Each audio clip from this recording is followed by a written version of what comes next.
The sun's coming up.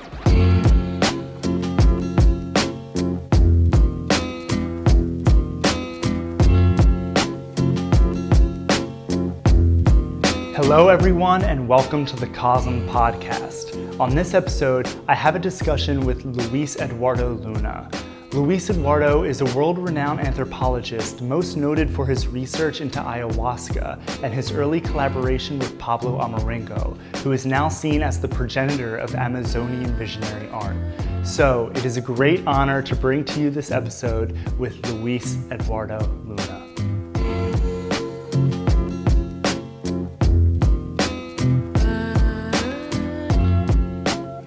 Luis Eduardo, thank you so much for being on the CoSM Podcast. How are you doing? Very well. Thank you very much. Yeah, I'm excited to talk with you about visionary art, ayahuasca traditions, the mystery of consciousness itself. But first, I'd love to learn a little bit more about you. Can you tell us about your background and just your history in this field? Okay, well, I'm Colombian. I was born in Florencia in the Colombian Amazon, although I studied from age 12 in Bogota, in the capital, and then at age 18, I went to Spain to study, and I spent 7 years in Spain.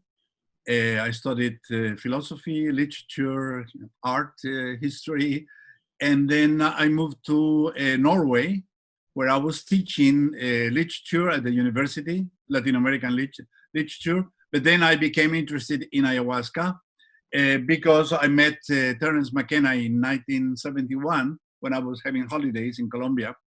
I met him, he talked to me about yahe, and then eventually we took yahe for the first time in 71. And then in 73, I went to see him in Berkeley. And I came acquaintance with the literature on sacred plants, psychoactive plants, in the Americas and also in other parts of the world. So I gradually met many of the researchers in this field, from Schultes to Gordon Wasson to Shulgin to Albert Hoffman, Peter Forst, everyone gradually, So. And anyway, in 1979, I moved to Finland, to Helsinki, where I was teaching Spanish language and history and literature at the Swedish School of Economics. And then I have a break. I was here in Florianopolis, Brazil, teaching anthropology for 4.5 years. But then I went back to Finland because of family matters. And I have 3 children from my ex-wife from Finland. So I went back to continue teaching at the Swedish School of Economics. So in a way, I gave up my academic career in the field of anthropology, but then I continue doing field work in Peru, in Brazil, in Colombia, and so on. Yeah, now you mentioned yahe, that you tried yahe with Terence McKenna. What is the distinction between yahe and ayahuasca? Okay, yahe is the vine, Banisteriopsis capi, together with another vine of the same family, Malpighiaceae, and the Latin name is Diplopterus cabrerana. It is called chagropanga, chiliponga, and that is used in Colombia and areas of Ecuador. Nowadays, also in Peru, because there was the wife of a ayahuasquero in Peru went all the way to Ecuador and introduced Diplopterus to that area. Now many people are cultivating that plant in Peru as well. But anyway, originally, yahe is then Banisteriopsis capi plus Diplopterus cabrerana, 2 vines. And ayahuasca is Banisteriopsis capi plus a rubeacea, a coffee family, Psychotria viridis. But there are many other admixture plants. There are many others. So in fact, when I was doing my field work in Peru, I found that there are probably dozens of admixture plants. And in a way, the number is open because in some areas, ayahuasca, the vine, is used as some sort of tool to learn about other plants. They will mix it with the basic Banisteriopsis capi, and then they will be able to study. other plants. So in a way, it's like it's a pharmacological tool to understand other plants. Of course, in their own terms, not in terms of pharmacology, of chemistry, but in terms of getting in touch with the spirits of other plants. Because we have to remember Amazonian societies, originally traditional Amazonian societies, are animistic. So that means that they are entities. The world is populated by non-human entities, including plants and animals. What are some of the desired or effects when they begin to mix in other plants? It seems like in the West, we put a big emphasis on the visionary quality of these plants, particularly that contain DMT. But what are some other kind of nuanced effects that the ayahuasqueros look for when combining new plants? Okay, the key for that I learned with my teacher, Don Emilio Andrade Gomez, for him and for many ayahuasqueros, ayahuasca is used to strengthen the body and to clarify the mind. So it is both, the physical, because it's you are protecting yourself against illness through these plants. And then at the same time, you're opening your mind, to clarity, better perception, and so on. So the emphasis among the indigenous people, as far as I understand, it's not so much on the visionary work. They don't talk much about the visions either, Of course, they, in the art, yes. I mean, the Tucano, you see that the iconography of the Maloca, it is related to what, the places they go, but it is not, there's not this emphasis, which is you find in the Western world, DMT and, it is not that, And in fact, in some traditional societies, only the capi is used, just by itself, just without any other admixture plant, or they use many other admixture plants, but tobacco, or they can use, but anyway, the main ingredient or the main plant here is the vine. Now, someone who did put an emphasis on his visions, perhaps, is Pablo Amaringo, one of the originators of this kind of Amazonian visionary folk art that has become so iconic. Can you talk a little bit about your history with Pablo Amaringo? Okay, well, I met Pablo in 1985. It was Dennis McKenna, Terence's brother, who took me. Dennis and I, we were supposed to do field work together, collecting plants for Botanical Dimensions in Hawaii. And in fact, just before we met Pablo, or I met Pablo, because Dennis knew him, had met him before, we just came from Bogota, where I had organized the very first international and interdisciplinary symposium on Yahe and ayahuasca. In fact, I call it, a symposium on the use of Banisteriopsis capi and admixture plants. It was the very first one. It was in July '85. We had there Plutarco Naranjo, who Ecuadorian doctor who wrote a book about ayahuasca in Spanish. Schultes and the paper. Brown Gates, who is the great specialist in the botany of Banisteriopsis and Diplopterus, sent a paper. And there were, Michael Tausig, Jean Landon, who has been working with the Siona, was there. Dennis McKenna, of course. Guillermo Arevalo Shipibo was there as well for the first time. He presented a paper. I met him a year before, and I explained to him what is a conference, what is a symposium, and he presented. So I came with all this experience of having met the greatest specialists in the field. Went to, and then I had already been doing field work since had been doing every summer. I went to Peru, and I knew about the concept of plant teachers, and many of them admixture plants to ayahuasca, but many other plants and so on. So I was already writing my doctoral dissertation about this tradition, about vegetalismo, So when I met Pablo, then what excited me was that this man, he knew very much about that tradition and all those plants. So we started to talk about it, the lupuna and then ojé and ayahuasca and these other plants. So I realized that he had extraordinary knowledge. And he told me that he had been an ayahuasquero. In fact, he was practicing ayahuasquero for several years, but he had stopped taking ayahuasca and doing any kind of for 7 years. So when I met him, for 7 years he had not been doing any kind of practicing vegetalismo. Why was that? What?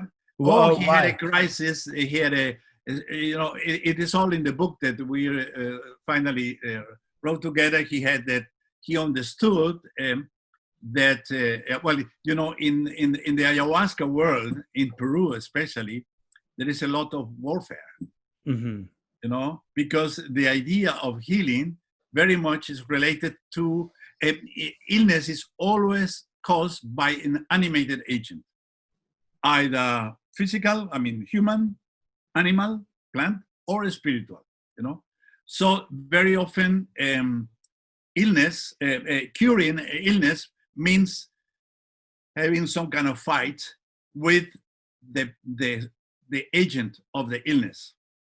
And apparently Pablo got in conflict with a woman, and then he understood that he could not continue doing this kind of work, because he understood that if he was to continue being an ayahuasquero, he will have to kill her, or being killed by her, So he decided to leave all that. So when I met him, he was not at all working with ayahuasca. He was then teaching English. He had his own method.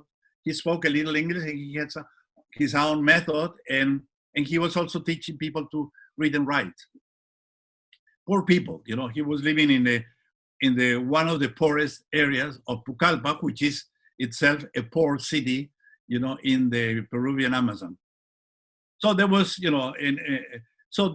I met this very humble man, in a humble house and all this.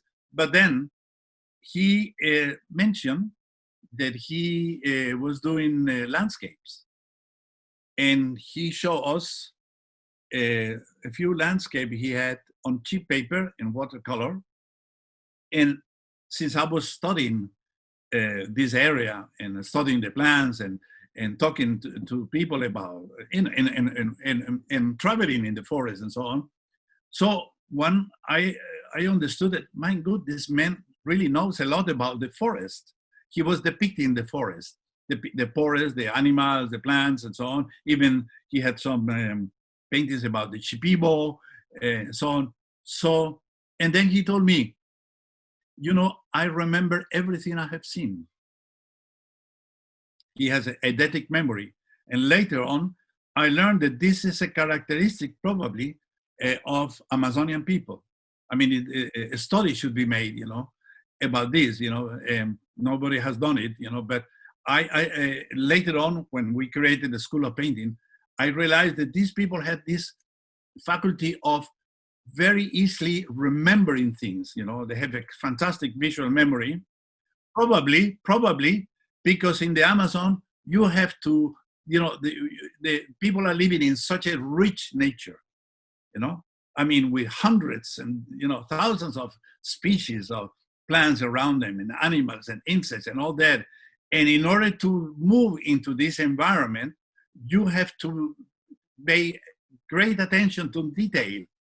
So they have probably this capacity of observing things very easily, And so Pablo had this capacity.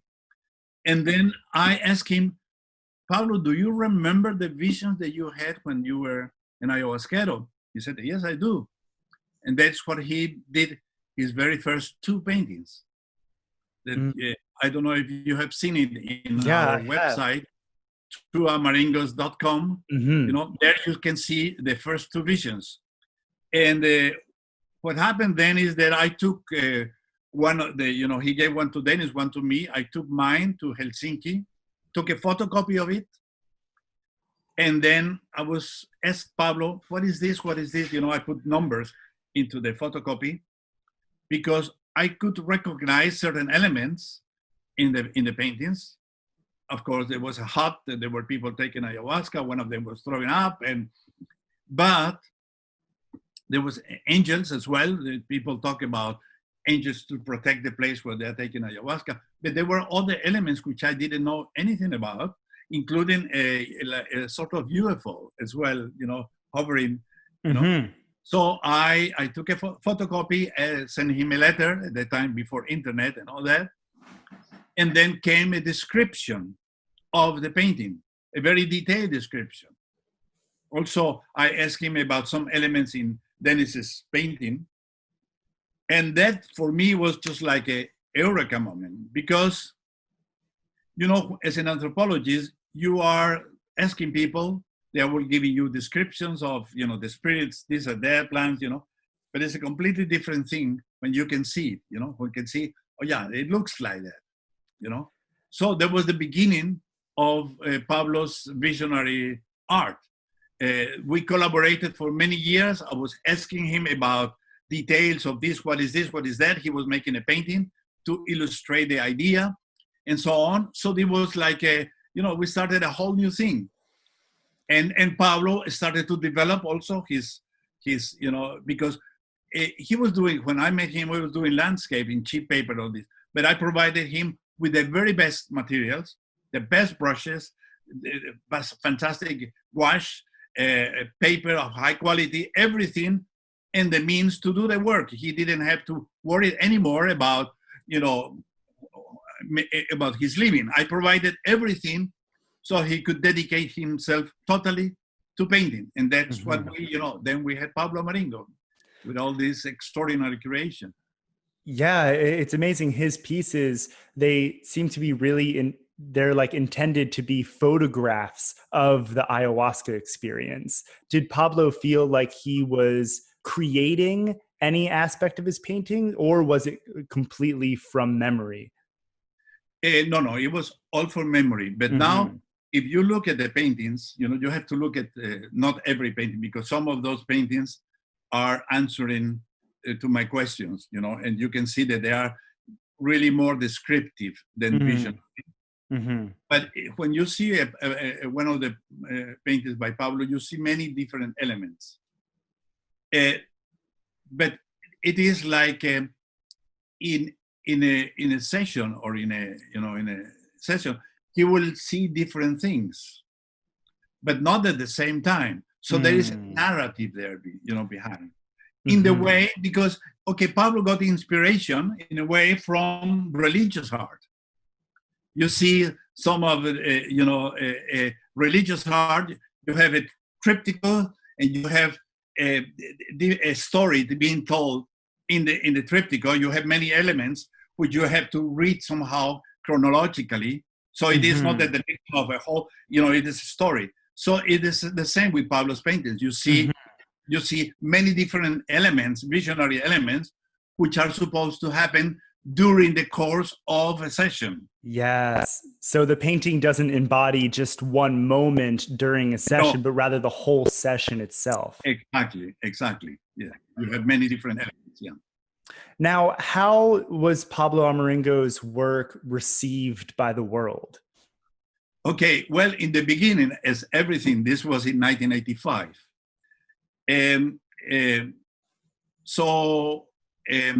As Pablo was sending me the paintings, I sent him materials, money, and then I went every summer available. I went to Pucallpa.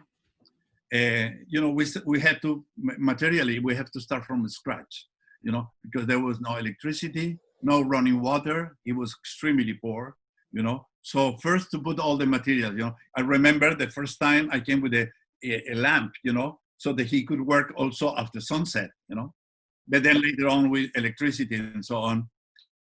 And what happens is that, in the beginning, I was giving lectures around the world about shamanism and ayahuasca. At that time, few people knew about ayahuasca, 85, still, it was not yet very popular, but I was invited to a lot of conferences, especially because this concept of plants as teachers, this was new in the literature. In fact, the very first article about this, I wrote it in 1984 in the Journal of Ethnopharmacology. It was the very first time that this concept appeared in the scientific literature. And then I was invited to a lot of conferences, not only, psychology and anthropology and art and this and that, So I was using his art to present the ideas. So gradually people became very interested in this. And in fact, in the very beginning, I was, in order to get money to send Pablo, I was selling the paintings, among colleagues, So I was able to buy the very best materials because I was able to sell, and then I made postcards and posters and like this, gradually I was able to send him the money. I mean, I was a scholar, so I didn't have much money, but this was the way to get the funds to dedicate the Pablo. He could dedicate himself completely to paint. But the interesting thing is that once I had photocopies, in color photocopies, I started to show this to people. Okay, for the first, in Peru, in Pucallpa and Iquitos, the people immediately, normal people who have taken ayahuasca immediately recognize this is ayahuasca. Mm-hmm. They had never seen something like that before, but immediately recognized, this is ayahuasca. Colleagues of mine took prints of these paintings to the fieldwork and showing it to indigenous people. They immediately recognized this is ayahuasca. So it was like for many indigenous people say, oh, here we have somebody who is, painting, what we can see, So there was a big excitement among the local people and indigenous people, and then also among Western people, because these paintings are so spectacular. So it was a very beautiful way to show them, what are the effects like. And the other thing, and I started to do exhibitions. First, very modest exhibitions in cafeterias, in conferences, just, a few of them. So it took a long time, from 85 to 1991, when we published Ayahuasca Visions, the religious iconography of a Peruvian shaman. That was like a turning point, because that publication, it was very beautiful with 49 paintings, descriptions, and then I wrote notes, identifying the scientific names of plants and animals, relating some of the ideas in those paintings with what you find in the ethnographic literature. I also wrote a long introduction, a very thorough index, and so on. So it was like an encyclopedia, in a way, of this kind of ethnography, based on Pablo's work. So that was a big boom, because a lot of people read this book, saw the paintings, and I put great emphasis in that it was not only just take ayahuasca, but it has to have a certain context, like keeping the diet, fasting, the important role of the icaros, of the song. So I presented ayahuasca within a cultural context. And that was understood. So from that moment on, a lot of people started to go to the Peruvian Amazon. And so Stephen Mayer, I think, I don't remember his last name, who wrote Singing to the Plants, and Dennis McKenna and other people said that, in a way, that publication, Ayahuasca Visions, was like a big trigger into what later became the globalization of ayahuasca. Mm-hmm. Wow. Now, Pablo Amaringo's work was the most high resolution imagery of what the ayahuasca experience was like. But before Pablo, what were some other attempts by indigenous people to recreate their visions in art?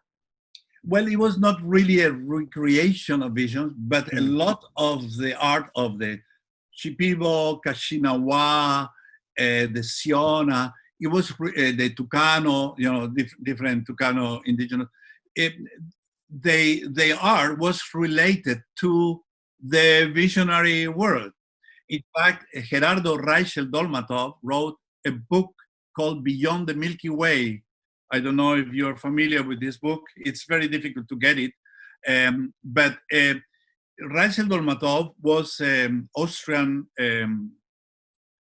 amateur anthropologist and archaeologist. I mean, I say amateur because he didn't study this, but he was the father of Colombian archaeology and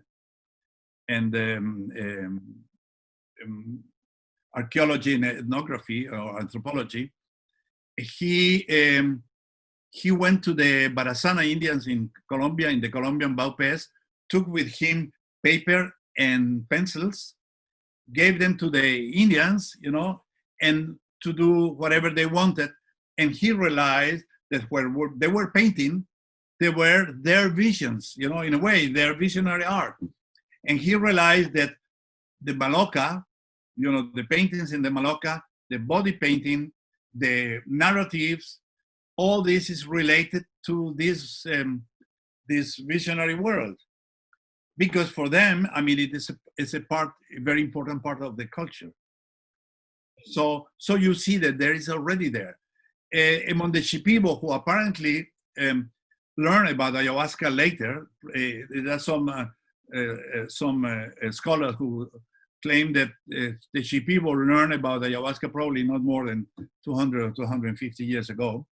But anyway, for them, ayahuasca is also very important because they depict, the Shipibo art is feminine, so it's the women who paint it, but it is related to the visionary, to the visions.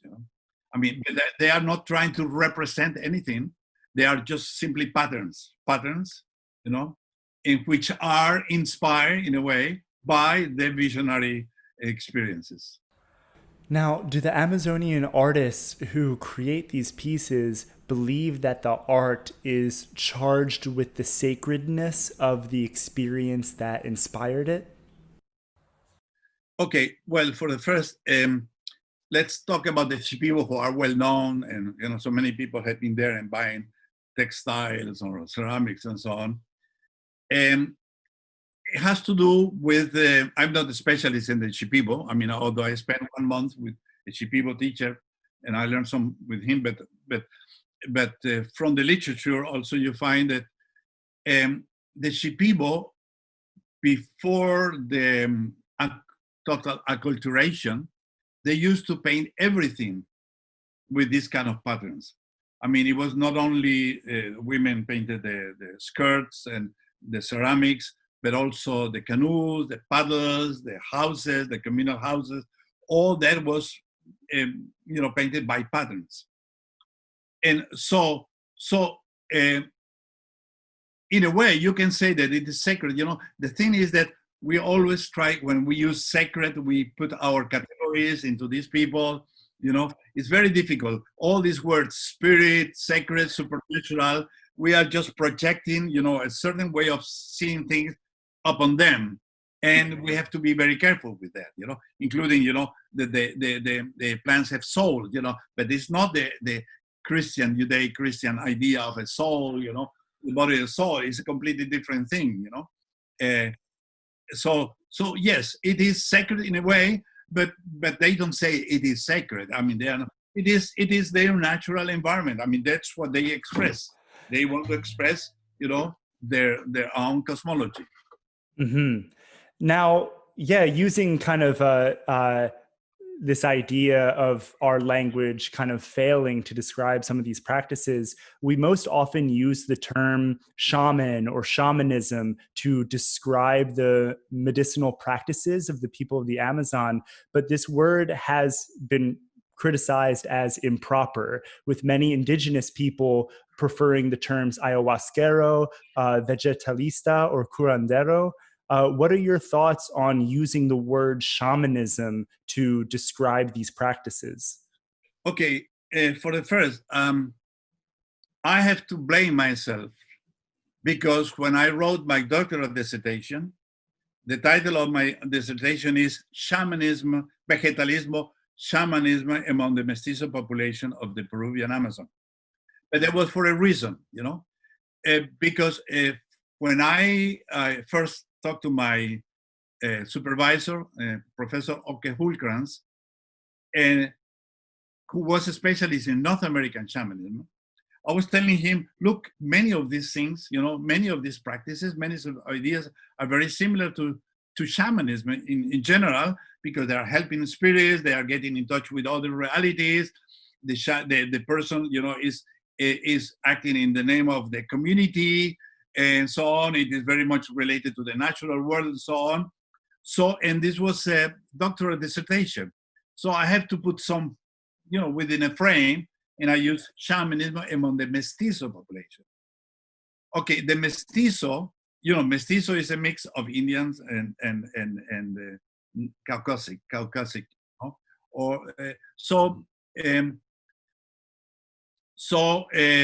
word curandero is Spanish, vegetalismo, that's also Spanish, it is because they call these sacred plants, power plants, vegetales, and vegetalismo. Shaman is a Tungus word that has nothing to do with the plate. Yeah. So they use very much maestro, which is also Spanish. Some indigenous tribes in Colombia, they call it taita, who is like a father,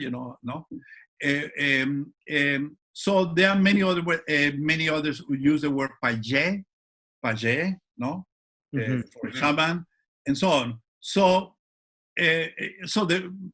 it's better for me now. I always use, in fact, after my thesis, I always use the term vegetalista because that's what they use. And it's very interesting because vegetalismo, you see, when I was later working with the Brazilian religious organization that used ayahuasca as a vegetal, as a sacrament, the UDV used it for the brew, the term vegetal, união do vegetal. So they're using the same word, probably because the Brazilian phenomenon is related to the Peruvian one. It was the Peruvians who taught these people to use both to Irineu Serra and Daniel Pereira de Matos, who was learning from Irineu Serra, and then Jose Gabriel da Costa. They all learned from Peruvians. So it is a Peruvian phenomenon.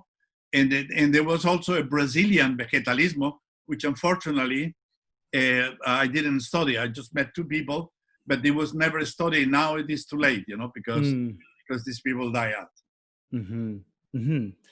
Now, the ayahuasca experience has certain qualities to it that seem unique and intrinsic to ayahuasca. Many people report seeing jaguars and anacondas and even like UFOs that you can see in Pablo Amaringo's pieces, and also therianthropes, men and women turning into animals. And there's a continuity in this imagery of people who take ayahuasca all over the world. Why do you think there is such a consistency in the motifs of ayahuasca imagery? Okay, well, first, I do not believe that there's a consistency, I met hundreds of people who've taken ayahuasca. Some of them say, I've never seen jaguars. I myself, very seldom. Snakes, yes, many, but I don't believe that there is a really consistency. Well, I have taken ayahuasca hundreds of times, and anything can happen. I mean, yes, UFOs, I have seen them. I mean, I've been inside a spaceship. I have seen alien people. I've been, all that, I have seen it myself, I have experienced myself. But also many other things which are not, that I could not relate directly to this kind of traditional Amazonian imagery. You know, I mean, there are so many of them, you know. So, but on the other hand, the question of therianthropes, you know, that is very intriguing, because you find it from the very beginning of art. You find it in the Paleolithic art. In fact, you know, the very first, probably now, I mean, I'm not following the literature. I think that they have been made new discoveries. But one of the oldest depiction of when I was reading some years ago, the oldest depiction of a human being was in fact the therianthropes with horns from Fumane cave in Italy near Verona. So from the very beginning, and then we have many examples of Paleolithic art in which you have, you know, half human, lioness, or other animals, very often feline animals, you know, and so on. If you go to the South American or Amerindian art, very often you find this kind of therianthropes. I mean, in fact, you go to Chabin and Nazca and all these, you know, I mean, pre-Columbian imagery is full of therianthropes everywhere, you know, and also you find therianthropes everywhere, and this is something that happens very often and the Ayahuasca Visions, not necessarily half and half, but you know, an animal which in a way communicates or behaves in a way like a human, you know, you have this, you know, and the thing is that it depends on the ideas you have. Amerindians have very often this idea, and it was an idea was put forward by Eduardo Viveiro de Castro, the Brazilian anthropologist. He called it perspectivism, in which, let's say, an Indian see a jaguar, the human being see a jaguar, but the jaguar sees a jaguar and he himself as a human being. You see? So that in this perspective, in this idea, you know, the animal has his own world, which is very much anthropocentric, you know, anthropomorphic, you know, and we are human beings, we are the other. You know, we can be peccary, we can be jaguar, we can be this or that. You know, it is all like a kind of mirrors of each other. And in a way, perhaps what happens with ayahuasca and other sacred plants is that you can see, you enter this kind of perspectivism in a way. Mm-hmm. You can see the animals and plants as they see themselves as humans. Mm-hmm. Wow, and that's such a powerful way to relate with the natural world, you know, when you can kind of like put yourself into the position of an animal like a jaguar. Now, what's your perspective on this idea of entoptic phenomenon? David Lewis Williams was studying Paleolithic art and saw these consistencies with geometric imagery and therianthropes in all of this art that is separated by space and time. And one of his beliefs was that this imagery is manifestations of the nervous system, that these forms are kind of embedded in our imagination as the result of evolutionary process. Well, what are your thoughts on? Could be. I've been reading, of course, David Lewis Williams' books. And in fact, I corresponded with him briefly also at some point. Yes, I mean, it's very intriguing. Think of, you know, some of these caves you find in France, you know, which are extremely difficult to get into. You have to crawl, you know, I mean, great effort. Sometimes you have to crawl for 100 meters or more, you know, to get to these tiny little spaces. And you have this visionary art, you know, there. I don't know how they managed to get some light inside to be able to paint. And one thing that is extremely interesting is many of these, I mean, most of it, I mean, in fact, all of it, you see that it is so, let's say, put in this way, they are not trying to. You don't see like sketches. You don't see like, okay, you see the, I mean, Altamira or Chauvet, all these paintings, so perfect, so masterful, masterpieces, which seems to be more like projections, perfect projections in which they were able to depict all these, in such an extraordinary way. So I think that certainly we have this capacity, probably all of us. I mean, it's part of being human. This capacity of our nervous system has this capacity of, of creating these very, very vivid images and put them, in whatever way into art, by painting or sculpture or whatever, But it seems to be a capacity which we are losing in a way, because we are completely surrounded by all the time by information. I mean, there is no space. There is no, okay, we were talking about dreams. We, in the Western world, especially everywhere now, because of the great influence of the Western world, there is no space for talking about dreams. There is no space about thinking about dreams.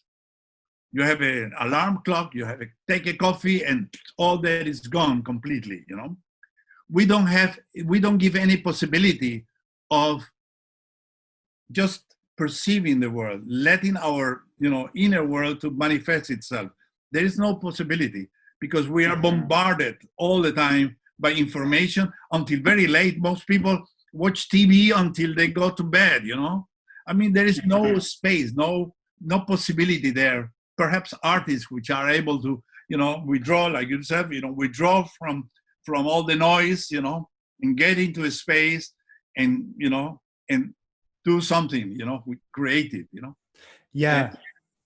It's so common in so many of these shamanic traditions for people to seek solitude, extended periods of aloneness. And I think it's for that reason, to kind of shut everything out and allow this internal wellspring of vision to manifest in our mind's eye. Right. It seems such an important aspect of that process. And in many of these societies, there is not such a person like the artist. Everyone is an artist. Yeah. Everyone is doing it, I mean, it's part of being human, just create, to do things, Amen to that. Yeah. So now my next question, it seems like science has been working at the mystery of ayahuasca and the broader mystery of consciousness that it kind of implicates. And we have no real results or explanations to what consciousness is, where it comes from, and how substances like ayahuasca radically affect it. What do you believe are the limits of science in attempting to understand the mystery of consciousness? Okay, well, I mean, nearly everyone who has been studying science, seriously, Daniel Dennett and, so many, they say, I mean, well, Daniel Dennett said that, there is not such a thing as consciousness. Yeah. And okay, and then the heart problem and all that, I don't think we are getting closer to understanding this, because it's such a fundamental mystery. Science, I don't know. I mean, okay, well, you have Gogh, who said, that he hopes to solve the problem of consciousness within his lifetime. Well, okay, well, good luck with that, I think that consciousness is still a mystery, and it will remain a mystery, and it is related to the mystery of existence, and then we have this tendency of thinking of okay, consciousness as only we human beings, but consciousness is everywhere. Consciousness, I mean, when you start to read the work of some biologists working with different species, you find it intelligence, it's difficult, intelligence, consciousness, but you find it in the elephant, you find it in the bird world, you find it in the whales, you find it, in primates, you find it everywhere, and even plants as well. You have the work, for instance, of Monica Galliano, where she can show, that plants apparently have memory, and plants have many different senses, and simply they are so slow to compare to our life, that you cannot recognize their intention, volition, all this, because they are very slow processes, we don't have, our lives are too short to be able to understand the kind of, growth process. If we could, see it in speed, you can do it with film, the plants taking, making decisions, going up here, and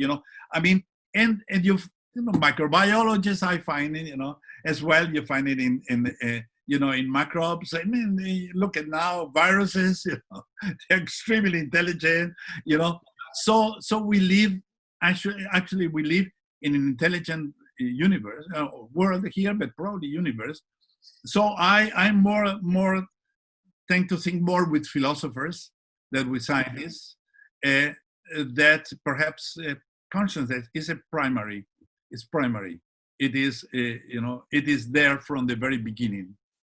It is, and I very much like the work of Rupert Sheldrake, this kind of biologists who have such a depth, David Bohm, etc. There are beautiful, thoughts there which give meaning and which are beyond this impoverished, reductionistic, materialistic way of science, which is prevalent still in many universities and in the worldview, Western worldview.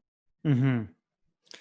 Wow. Well, Luis Eduardo, I think that's a great place to wrap it up. But before we close this out, can you tell me a little bit about Ayahuasca and your work with trueamaringos.com? Okay, thank you. Well, Ayahuasca, I call it Research Institute for the Study of Psycho-Integrated Plants, Visionary Arts, and Consciousness, which is, I'm putting all together all my interests there, it has been, we created this with my wife here in Florianopolis, southern Brazil. What we do here is just a few seminars per year, 2-3 seminars per year, in which I invite great personalities, multidisciplinary. It is completely, we invite anthropologists or artists or historians or pharmacologists or, cosmologists, biologists, and usually we have, and it's also for the small groups, like 10, 11 paying participants for 2 weeks, and having having these 4 or 5 presenters. But it's not only the presentation, it's living together here for 2 weeks, having all the meals together, having the possibility to exchange information. And what I like to do is some kind of, I like to bring people from different disciplines. Very often they have heard of each other, but they have never met, And here for 2 weeks, we have like anthropologists, my Michael Wilkeman, meeting Dennis McKenna or Graham Hancock, or Alex and Allyson have been here as well. Mm-hmm. Having this kind of, because knowledge is interdisciplinary. The disciplines is something that, but knowledge is one thing, We all, so learning from all of these people, and many people come back again and again, so that we are like expanding. It's like a university, but a multidisciplinary university. And then we have here the garden. We have a extraordinary Botanical Garden with nowadays probably about 400 species. Wow. It's a different thing to talk about these plants and to see them, smell them, see, seeing in, so that is very important. We have also a big library here. So it's a place for learning. Mm-hmm. So that is the idea with Ayahuasca. Mm-hmm. And now you mentioned the trueamaringos.com. Mm-hmm. When I met Pablo in '85, during the first years, the very difficult years, in which, very little income from, I was selling the paintings, but I put my own money and I bought a collection of Pablo's paintings from '85 to 1980. I think that the last one I bought was in 1989, So, and I bought a collection. It was a way also so that Pablo was able to continue painting. Mm-hmm. I bought a collection of, I have about 22, 23 paintings. From the very first beginning, I have the first one, or probably first or second, because Dennis got one and I got one. And so I've been keeping these paintings for over 30 years. And I know now that they have a tremendous value because Pablo Amaringo's work was the beginning of a whole branch of visionary art. Yeah. So I have those paintings it's like having the first cubic art or the first impressionistic art or expressionist, So I have these, which I have been keeping in my collection for many years. But now, I'm 70, I assume 73. We years old. We have this project which demands a lot of attention.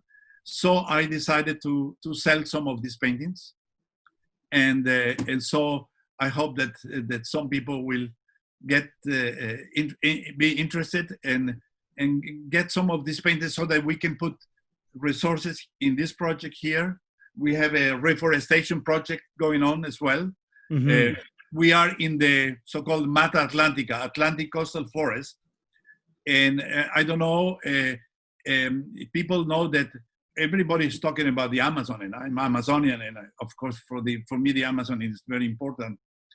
But the Atlantic coastal forest was even more diverse, apparently biologically, than the Amazon. Wow. Because it goes from north, through the equator down the coast, but there is only a tiny fraction left. Mm-hmm. Between 7, some people, optimistic people say there are perhaps 10% of that rainforest left, because all the big cities were created. So for me nowadays, the Atlantic coastal forest is a priority, and we are trying to reforestate this mountain here, bring in native plants, and trying gradually to reforestate a little piece of, we have altogether with some friends that have other properties, 9 hectares here. Our idea is to at least do 9 hectares, before I die, to left behind a beautiful, very diverse forest here. Mm-hmm. Well, Luis Eduardo, thank you so much for all the work that you're doing. And thank you so much for coming onto the CoSM Podcast. It was an honor to speak with you. Thank you. Thank you very much, Tyler.